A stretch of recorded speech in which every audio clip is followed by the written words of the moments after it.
Welcome to another episode of Geeks, Keep You Running. This is Season 2, Episode 7. We're going to be talking about the top 5 techniques for a startup.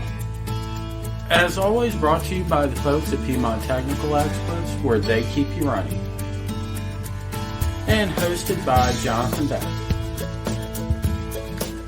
Welcome to Geeks, Keep You Running. I am your host, Jonathan Beck.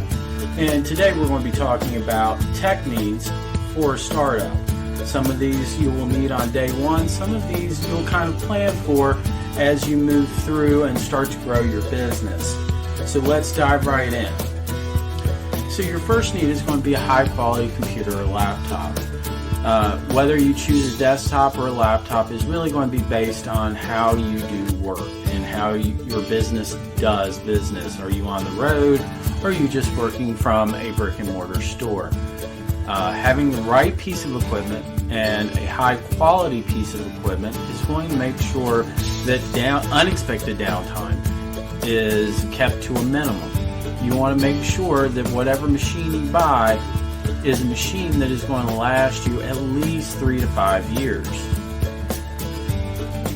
Going along the same lines as hardware, we're going to talk about your phone system. You're going to need to be able to take a call. When somebody Googles your company, you want to make sure that there's a phone number that rings a phone.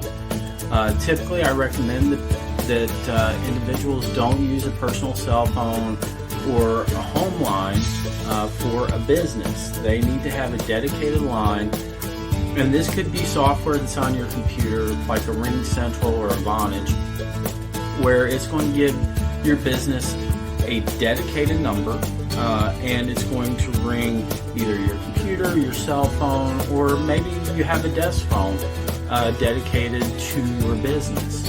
But that can go along with a high quality computer or desktop. And if you are running a soft phone, you're going to want a good microphone and a good headset or a good speaker that will allow you to engage with your clients without a lot of static or lag in the call. The second thing that you're going to want to have, and this is another one of those items that you're going to want to have before you open your doors on day one, is you want a reliable internet connection with a business grade router and a firewall. You want that stable internet connection in place because chances are your phone system is going to run over it, your computer is going to run over it, and most of your applications these days are web-based. So you're going to want that stable, reliable, high-speed internet connection.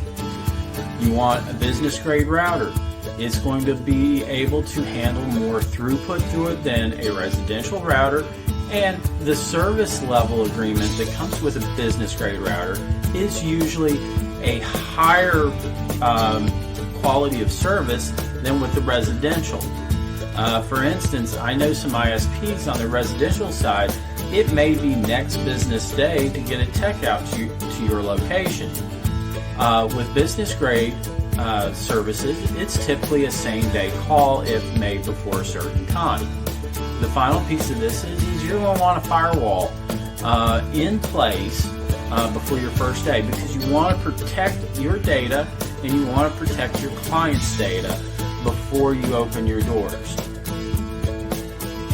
When you're first starting out, you want to make the best use of your dollar spent. So you are going to want a business cloud storage solution. If you invest in local storage, there is benefits from speed, access. If you're using a server, there's some things you can do there. However, the cost of the NAS or a cost of a SAN or a cost of a server is really a high ticket item. And if you're first starting out and you're really watching where your dollars are being spent, cloud storage for your files makes a lot of sense. I do recommend using business cloud storage versus personal cloud storage accounts, because especially if you have employees on day one, If you're using a personal storage account and they're using a personal storage account, it's really hard to share between those two accounts. Second, if that person leaves your organization, they're taking the data that is in their personal cloud storage with them. With business cloud storage, you're the owner of the data. So having those accounts provisioned under one master account, if somebody leaves, you can change their password and you still have all the access to that data, and the parting associate has none. So definitely recommend business cloud storage. You definitely want to spend some cycles on your cybersecurity software. What do you need at day one? What do you need at day 180? Those are going to be different things. Starting out, you're definitely going to want an EDR solution, an endpoint detection and response. You're going to want something that is going to help protect your data and your client's data as you do business. Now, on top of that, you're probably going to want to plan ahead for as you grow, what pieces you're going to add to bolster your cybersecurity posture. You know, they really exploded during COVID times, but collaboration and communication tools have really taken off since COVID. We're talking about tools like Slack, Microsoft Teams, or Zoom, and they're really essential for maintaining effective communication with your team, especially if some members are remote and some members are on site. Additionally, it's a great way to keep in contact with your clients without having to go on site to visit each client. Obviously, there are probably going to be some clients that you still want to visit on site, but from an efficiency standpoint, it sometimes makes life a lot easier to schedule meetings with clients if you don't have to factor in drive time as well. So having some collaboration tools in place, very important for a startup. And we always love getting user-submitted questions. So the first question I got was, what do I need from a technical perspective on day one that I open my doors? You know, if you're talking about the absolute bare minimum, I would say for the North Carolina area, the United States, you need internet connection so that you have online capability with your computer, which is the number 2 thing, and that you can have some dial tone. The cybersecurity piece, there's probably some cybersecurity software already on a new computer.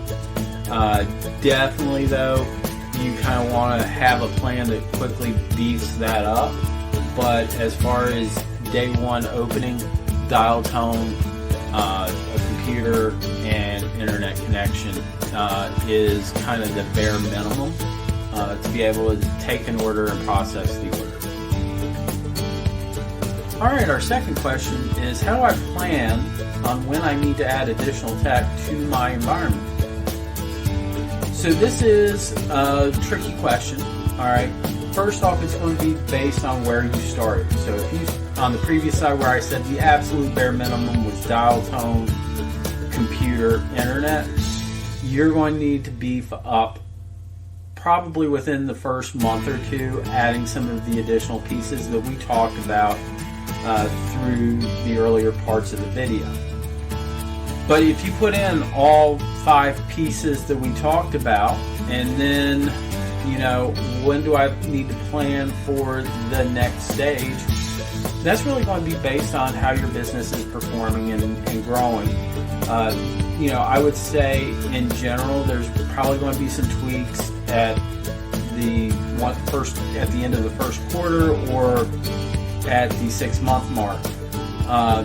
And then based on business performance, you may do another significant ramp up after year 1 or at the 18-month mark.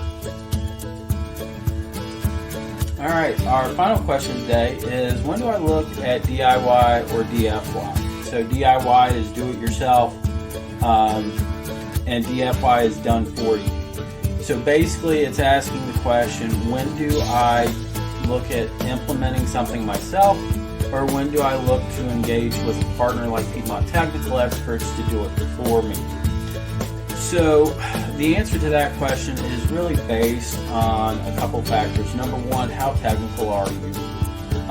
Number two is, what does it cost me to do this for my company versus what is it going to cost for someone else to do it for my company? Because your time has value, and if your time is spent better doing tech, that's one thing. However, if your time is better spent working on money-making opportunities, then maybe it's actually more profitable to have someone do it for you. Certainly people like Piedmont Technical Experts can help assist you either in your attempt to do it yourself, or if you want them to do it for you. You want a partner that will meet you where you're at, is my recommendation. Alright, so we want to wrap up today's episode and just recap. What do you need as a startup from a technical perspective? Number one, you're going to need that high quality laptop, desktop, and phone system so that you can take orders. The next thing you're going to want is a reliable internet connection with a business grade router and firewall. You're going to want some kind of cloud storage solution to avoid having to invest in a larger on-premise storage device. You're also going to want to have a comprehensive cybersecurity software suite, and you're going to want to have some collaboration and communication tools in place. Well, we thank you for tuning in today to Geeks Keep You Running. Again, my name is Jonathan Beck, and I've been your host today. If you liked today's episode, definitely give us the thumbs up like. Leave us a comment for things that you liked about the episode, things you would have liked to have seen, and any topics that you would like to cover in future episodes. Remember to subscribe to this channel so that you are notified when new episodes drop, and we would appreciate you sharing this content with your network so that Geeks Keep You Running can get a wider audience base. Thank you, and have a great week.